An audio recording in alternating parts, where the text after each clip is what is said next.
Naan. If you've ever been to an Indian restaurant, chances are you've had naan. It's a delightful flatbread with a bubbly and crusty exterior and a nice chewy interior.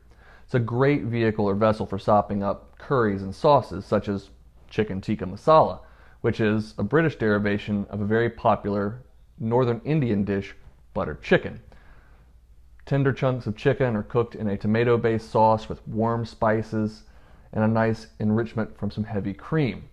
If you thought you could not make fresh naan at home that's just as good as the restaurant, you're about to be proven wrong. So without any further awful puns, let's dish out.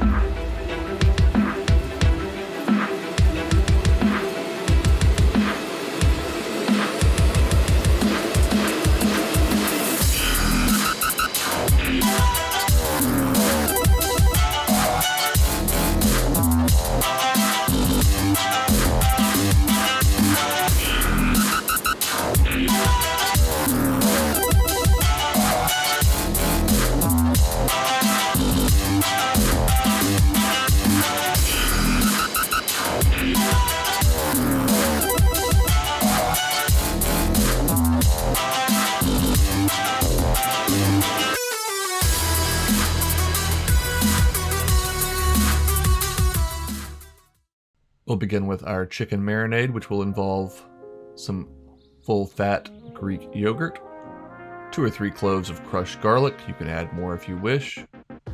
About a tablespoon of finely minced ginger. Some garam masala. I'll put all the exact ingredients in the description, as well as at the website if you want to check that out. We'll need some turmeric, a bit of cumin, a little bit of cayenne pepper, a little bit more please, and fresh cracked pepper, and of course kosher salt. Give that a stir so that all the ingredients and spices are thoroughly combined in the yogurt. Now I'm using chicken thighs for this. You could use breast, but I find that the fat in the thighs holds up better to the cooking process. Trim off any excess fat and get those chunked up into even pieces. The size is not so important as just making sure they are even so that they cook at the same rate. PSA, make sure you clean your board when you're working with raw poultry or any raw meat. Don't want to get anybody sick. Add your chicken to the bowl. Give everything a stir to combine. Make sure it's well coated in that yogurt marinade. And then we're going to tuck it in the fridge for 1 hour to 2 hours while we make our naan, which begins with 3½ cups of all-purpose flour in a bowl, 2 teaspoons of sea salt, ½ teaspoon of baking powder, 1 packet of active dry rapid rise yeast, 1 large egg,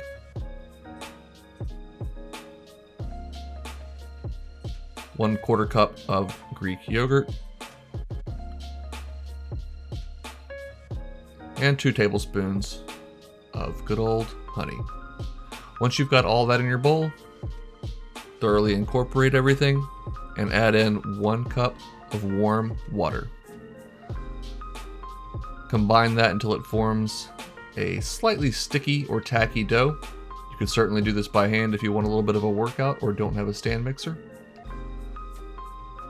Once your dough has come together, flour your hands or oil them, turn it out, form it into a nice ball, oil up a bowl, return the dough to it, and tuck it in for a nice little nap.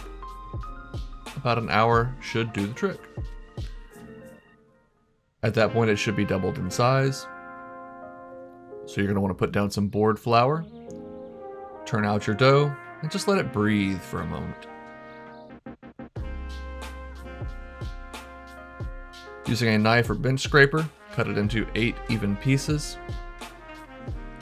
Roll it around in the flour, form it into a ball or oval, and then roll it out about 8 to 10 inches in diameter. Oil up a cast iron skillet or carbon steel pan, something that can retain heat evenly. Add in a couple tablespoons of olive oil.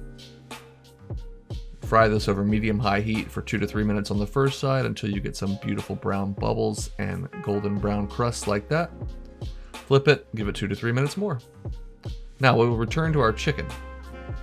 I'm going to get this into a baking dish with some aluminum foil just to make cleanup easy. We're going to broil this for 10 to 15 minutes. This is going to help us get some nice crusty bits on our chicken and cook it through quickly.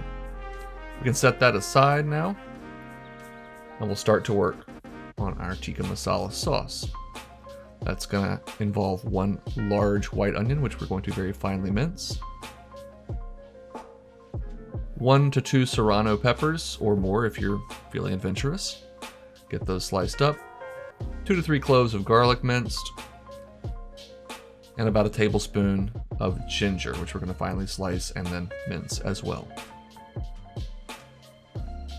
There you go. A couple tablespoons of olive oil into a skillet. Add that onion and give it 3 to 4 minutes to start to soften and sweat. Add in your ginger, your serrano, and your garlic, as well as some garam masala, cumin, some ground coriander seeds, turmeric, and cayenne pepper. Again, exact ingredient amounts will be down below and on the website if you want to check that out. Give that a stir and toast those spices for 2 to 3 minutes, and then we can add in a 14-ounce can of tomato sauce or tomato puree. Stir that around.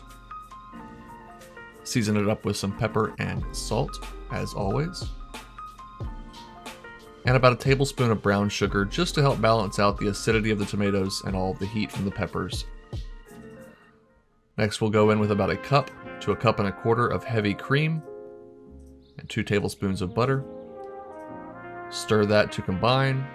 And here's where you have to decide if you want this to be chunky or smooth. If you'd like it to be a smooth sauce, blend it up, making an absolute mess, including getting it all over your shirt. There, that's a little better. You could certainly use a regular blender as well, but I love my stick blender. Once it's nice and smooth, or at your desired consistency, you can add your chicken in and give those 4 to 5 minutes over medium heat along with any accumulated juices. And we'll be just about ready to plate this up. You'll also need some rice, so make sure you cook that as well.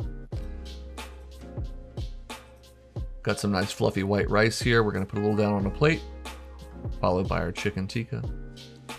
Garnish with some fresh serranos, some fresh coriander, cilantro. And serve it up with a nice buttered piece of naan bread. All right, let's give this naan a try. Wonderful texture, great chewy bite.